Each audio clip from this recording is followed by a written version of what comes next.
So if you were with us last week, we looked at Tasha Silver's 5 divine steps to turning loose prosperity in our lives.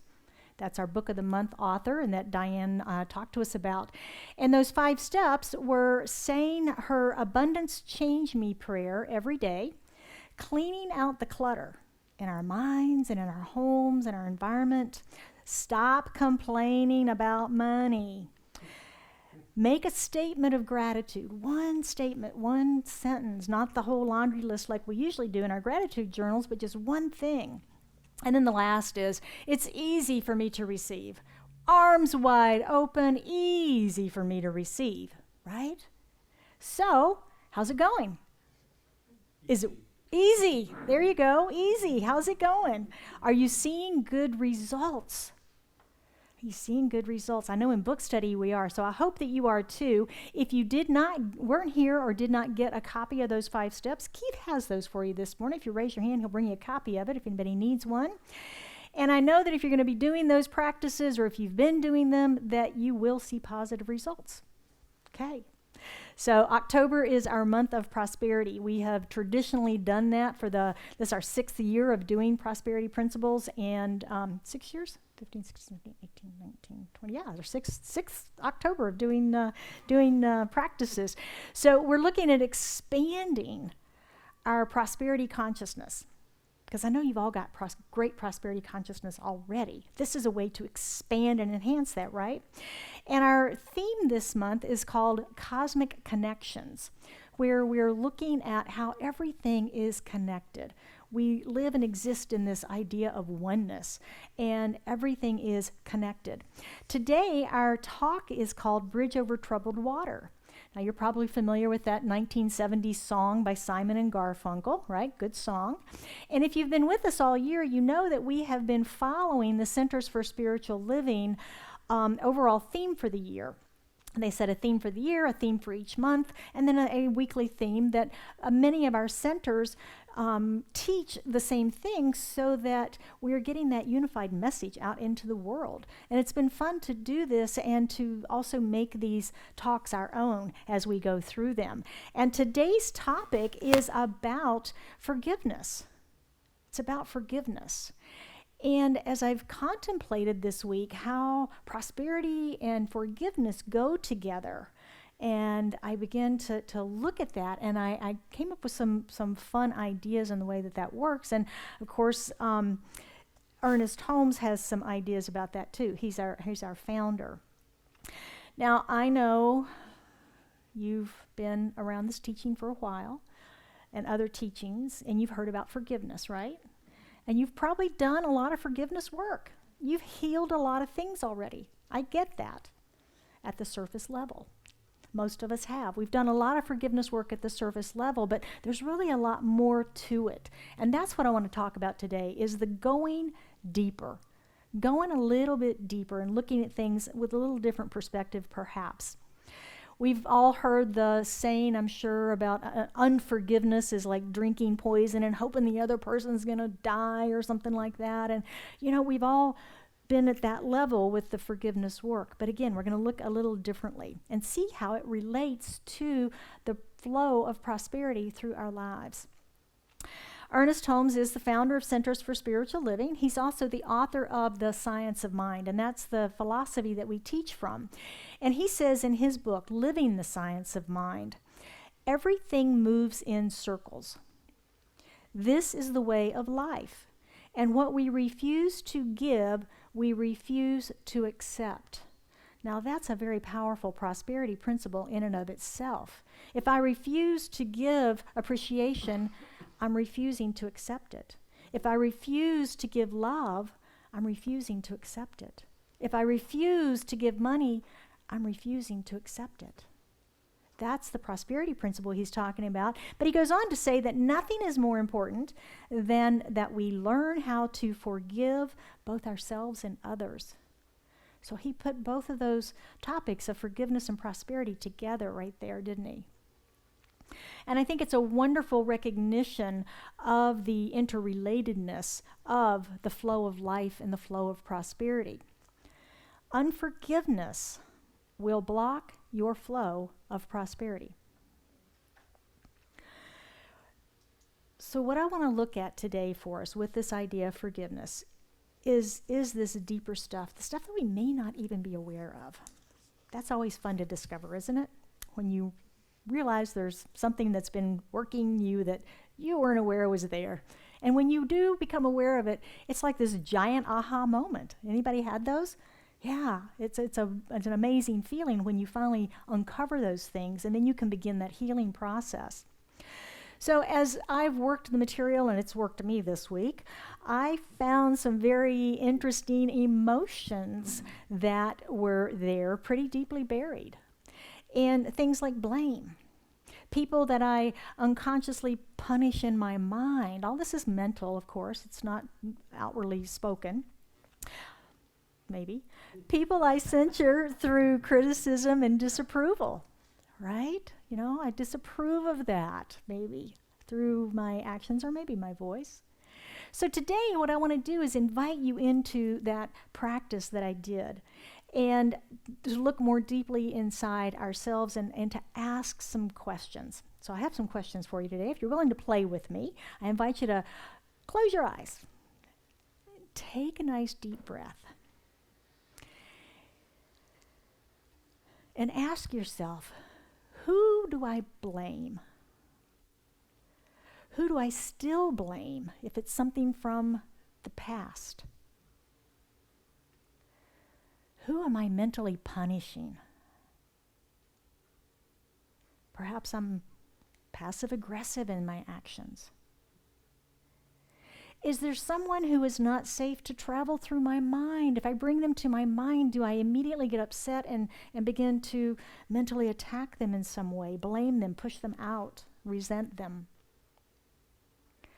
Who do I censure, criticize, or have a disdain for?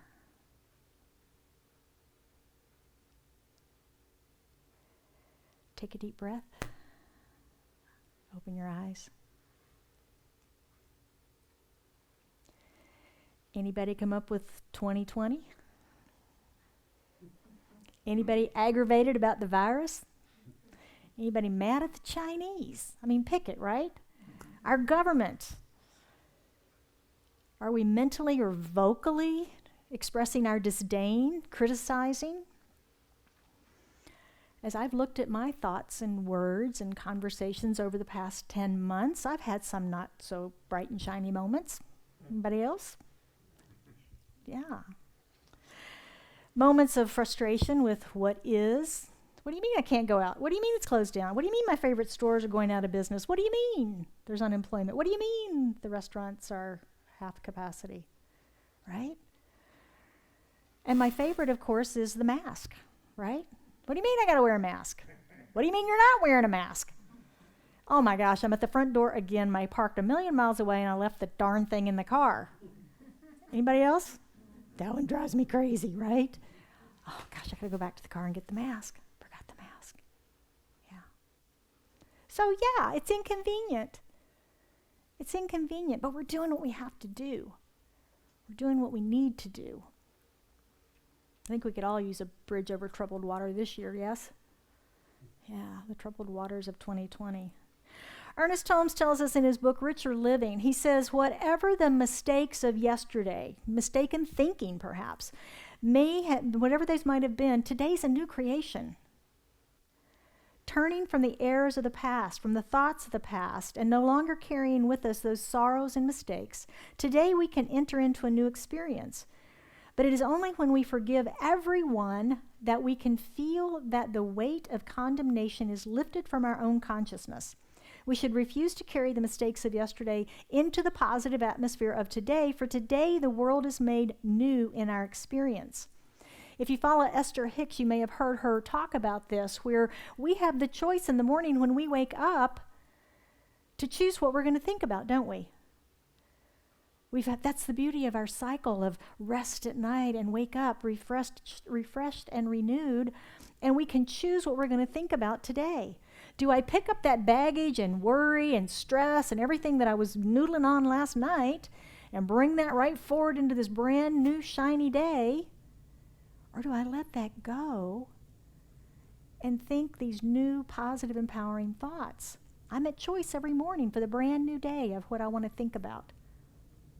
That's what Ernest is telling us. I think for me, in working with this, that this idea of forgiveness comes down to the energy of it. It really does. I mean, we can go through the surface stuff and forgive the actions and the activities and so forth, but until we relieve that energetic that we have, that attachment, and get that back to a place of neutrality, that's what we're dealing with really, is the energy of it. What I realized this week is that there are people in my life that I have completely forgiven, that I have absolutely no energy around whatsoever. As I did these deeper meditations and allowed those memories to come forward, there was nothing. There was no charge, there was no energy. And what I also recognize is those people are not in my life either. But when I hear about them or have an interaction with them for some reason, I don't have a charge with it. I don't have an attachment. I don't have anger. I'm not trying to prove anything. There's no resentment. There's no nothing there. And that felt really good to recognize that I had that. But then I was also surprised when the ones popped up that I thought I'd done that with, that I hadn't, right?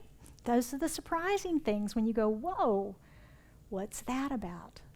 I thought I had healed that. Anybody else ever had that thought? I thought I'd healed that. I thought I was done with that one, right?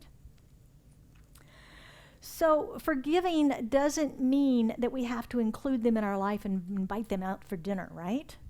That's not what forgiveness is really about. It does mean that I have to release them from the negative psychic energy that I might be holding, from the blame that I might be holding, from the resentment, from the righteousness that I might feel of deserving an apology in person on their knees on gravel or something like that, right? It's releasing all of that type of stuff. Those negative energies block the flow of God through me, and they block my prosperity. They block my prosperity. And why would I do that? Why would I give anybody that power to block my prosperity, to block the flow? It's not that Spirit's not flowing, it's that I'm blocking it through my unforgiveness.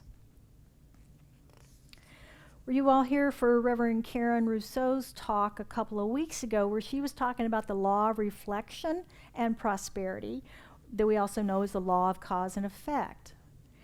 And when we understand that these laws work not only at the level of action and activity, but at the level of our thinking and our thoughts, we can see where when we hold this idea, hold resentment or blame, criticism, that can gum up that flow. That can gum up that flow. Anybody have an air conditioner in their home? Yeah, James does it now. But most of us here in Arizona have air conditioners in our homes. And what do we have to do? We have to change those filters, don't we? We have to change those filters because if we don't, the airflow gets stopped up, doesn't it? And the unit doesn't perform as well, and in July, we're going to get a little warmer than we want to, so we have to change those filters so that the air continues to flow.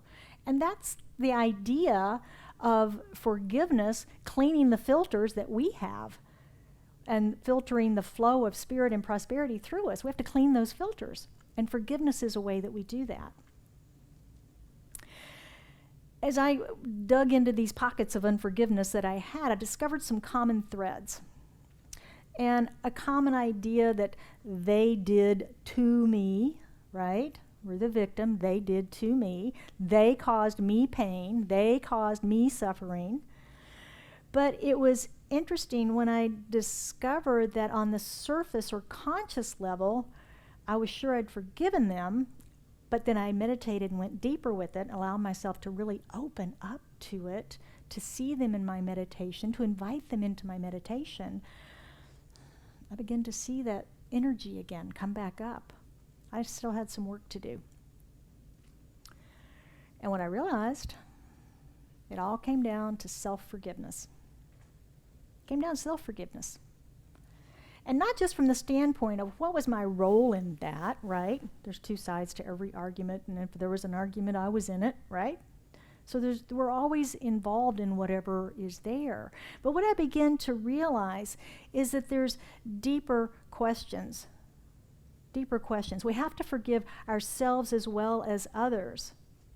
And maybe it is for our role in the situation. Maybe it's because we have to forgive ourselves for having held the grudge. Gosh, why was I holding a grudge for so long? Now, I have a funny story around that.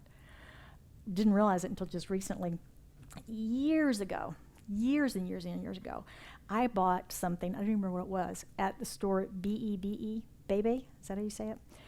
And I got it home, tried it on, and decided I didn't really care for it that much, and I needed to take it back. So I took it back to the store, and for whatever reason, they had a no return policy. And it was a rather expensive item, and I was rather frustrated with them.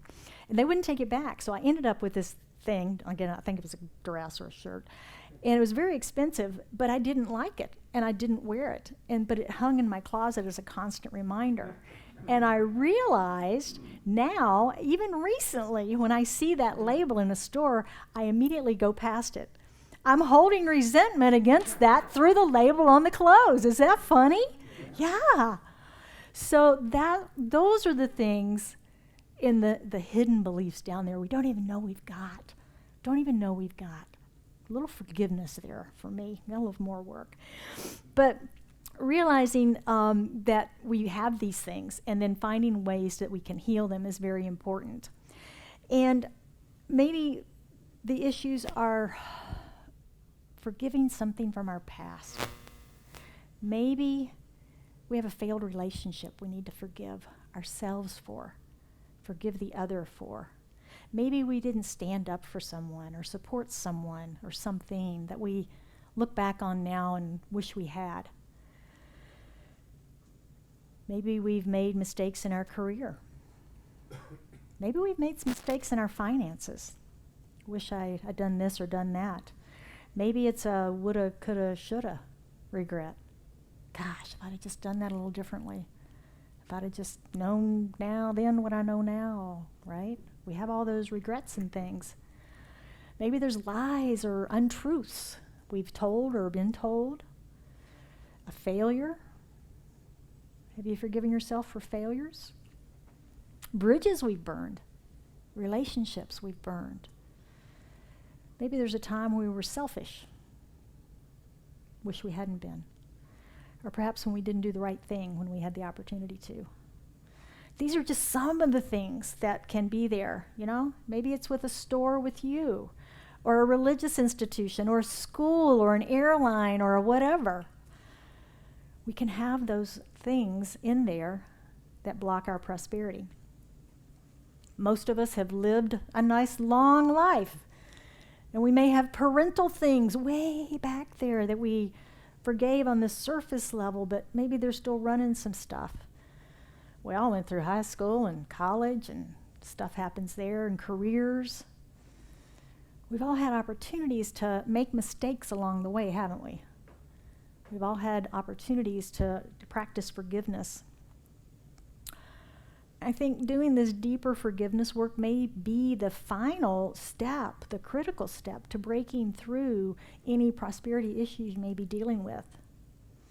If you've treated, affirmed, done your spiritual practices, practiced the principles, an abundance of love or money or career or health seems to be hiding out in somebody else's pocket, you know, maybe there's some forgiveness work there that needs to be done. Ernest Holmes tells us, I have never yet known a person who completely came to forgive himself and to establish a right relationship with God who did not at the same time forgive everybody else. Most of our criticism of others comes from an unconscious rejection of the self. Ouch. Ernest. Most of our criticism of others comes from an unconscious rejection of the self. Take that into your meditation. Yeah. And that's our work, to learn to love ourselves, to become our own bridges over our own troubled waters, because don't we create and stir up those waters a lot of the time through our perceptions and our beliefs and how we interpret what's happening around us. You know, everybody that bought an article of clothing from that store didn't have the same experience that I did, and certainly didn't carry it for 20 years like I have, right? Yeah. So we filter, that filter again, through our perceptions and our beliefs is what is filtering our prosperity. Psychology tells us the same thing that Ernest did, that we do project our thoughts and beliefs and our feelings on other people. What was our book we did recently about that? I don't remember, we've done so many wonderful books, but there was one that was a similar type of thing where we project our ideas and our thinking on the other person. It's coming back to me. It was a funny story. Oh well. So, if we're rejecting ourselves, we can't receive love. Now, intellectually, we understand that. We understand that intellectually, but this is not something we heal through the intellect. It's something we have to resolve in our hearts. It's something we have to resolve in our hearts. We make mistakes in this thing called life. We all do, right? Remember last week when the music wasn't working just right? My sister was watching. Hi, sis, if you're watching today. But she was watching last week, and she sent me a text, and she said, hey, you remained really calm when the music wasn't working. And I laughed, and I said, you know, it's not a matter of remaining calm or getting upset or whatever. It's a matter of how I recover from the mistakes that I do make, because trust me, I make a lot of mistakes. And that was one of the first things I learned in ministry is it's about mistakes. It's about learning and growing and continuing to move through it and apologizing when necessary, but recovering from the mistakes. You know, it's not what happens to us, it's how we deal with it, it's how we recover from it. So I'm going to invite you to be gentle with yourself, just like Karen sang to us this morning. It was a beautiful song. Be gentle with yourself. Be gentle with yourself. We've made those mistakes, and again, if we're lucky, we'll continue to, because that's how we grow and expand. It's how we grow and expand. Be gentle with the mess. Middle's messy, isn't it? When we're in transformation. But that's what we teach, is how to transform our lives, and that middle part is messy. But if anybody's cleaning clutter right now, if we're doing the clutter piece of Tasha's work, you know that sometimes we have to make a mess in order to get to the other side of order, don't we? Yeah, got to pull everything out and look at it and make a mess, and then you clean it up. So let's take a look at our spiritual practices this week and our practicing the principles. And again, don't forget to sign up for our Mindful Monday email if you would like to receive a synopsis of the talk, the quotes, and deeper details, more details on these spiritual practices. You can sign up here in the lobby if you're in the room. Online, folks, you can just go to the website and send me an email through the contacts, and I'll get you signed up on the list there as well. Number 1, forgive others. Forgive others. Now, again, this is not just at that surface level. This is that deeper work. And as I've contemplated these practices and asked myself in my own work, do I forgive others or do I forgive myself first? Which way is it? Chicken or egg? Do I forgive me first and then forgive them? Do I forgive them first and then forgive me? And I came up with the most profound answer I'm sure you've all heard over the years, which it depends, right? It depends. Every situation's a little different. What I did discover, though, was when I would invite situations into my meditation time, if I was still active with the energy of it, I had to forgive them first. I had to calm that down. I had to calm that back down to neutral, that energetic, the anger, the resentment, whatever it was. I had to calm that down first before I could then begin to look more deeply for forgiveness of myself. So that was my practice in those particular situations. If it was something that I didn't have a lot of energy around, but I did realize that there was a common thread. A common thread. That's the deeper work.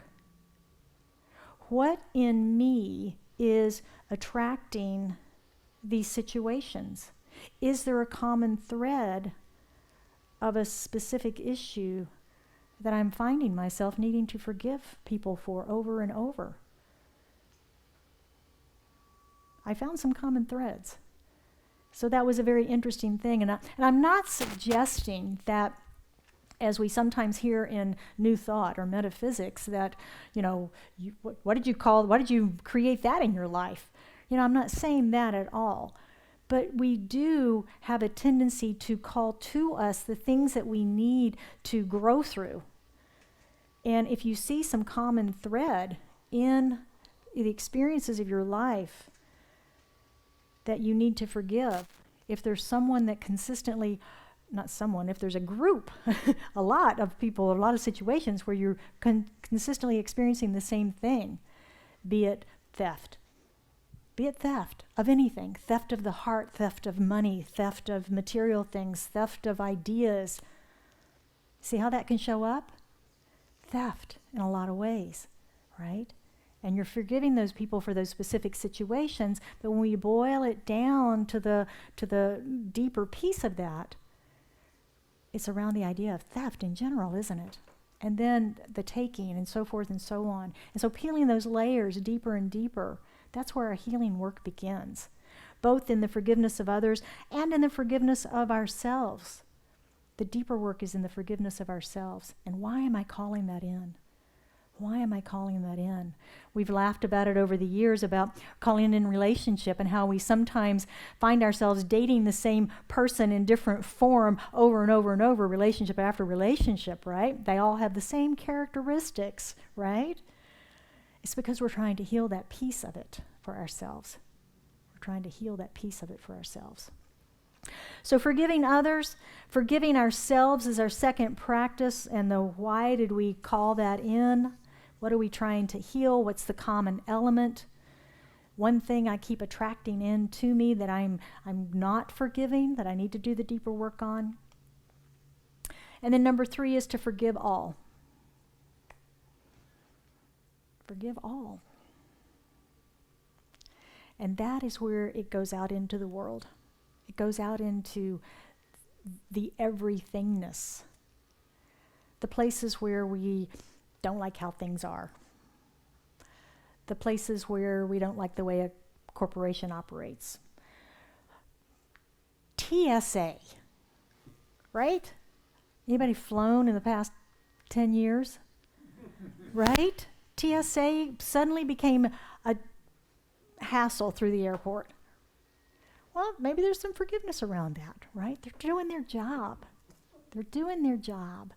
And yes, I'm making some of this silly, but think about forgive all of those indiscretions, all of those places where you're not happy about the way things are. Take it into the higher consciousness and forgive. When we hold blame for the pandemic, our current political situation, our divisive election that we're having, social injustice, splits in the fabric of our country right now, we can get wound up and upset about that. Or we can take it to the higher level. And we can forgive, and we can be the love that we teach that we are.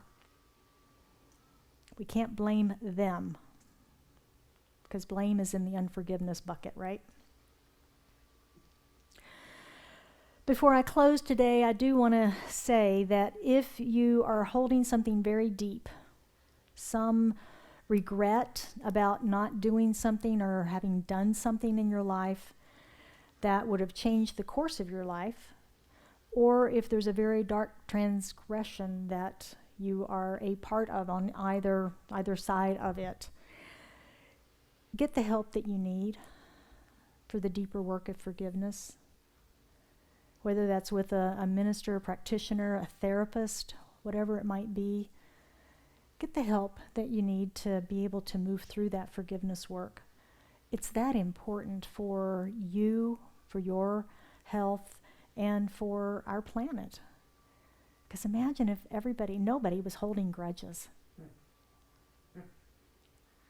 Yeah. It's like John Lennon's song, that's what we ought to be playing this morning, Imagine. So I have 2 closing quotes for us today. I couldn't decide. So I just use both of them. The first one is from Unity Minister Catherine Ponder. She's a prosperity teacher, and she says, when you hold resentment toward another, you are bound to that person or condition by an emotional link that is stronger than steel. Forgiveness is the only way to dissolve that link and get free. It's a psychic energy. That's the energy we're talking about of unforgiveness. She says it very well. And the second one, of course, is from Louise Hay, one of our favorites, one of our favorite New Thought ministers. And she says, the act of forgiveness takes place in our own mind. It really has nothing to do with the other person. Nothing to do with the other person. Because again, our perception is what created the harm, right? The hurt. Our perception. And so that is our talk today. Would you join me for an affirmative prayer this morning?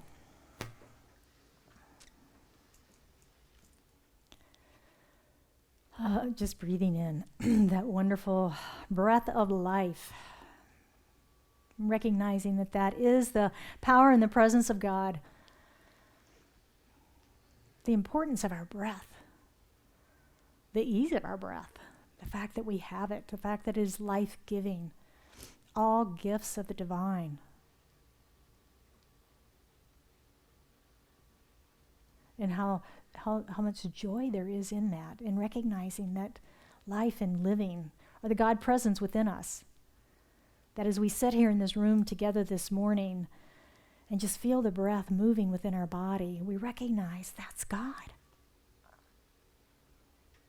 In, through, and as us, living this life through us, as we express it in form. And so knowing that, I speak my word for us today, recognizing that we are that divine perfection of spirit.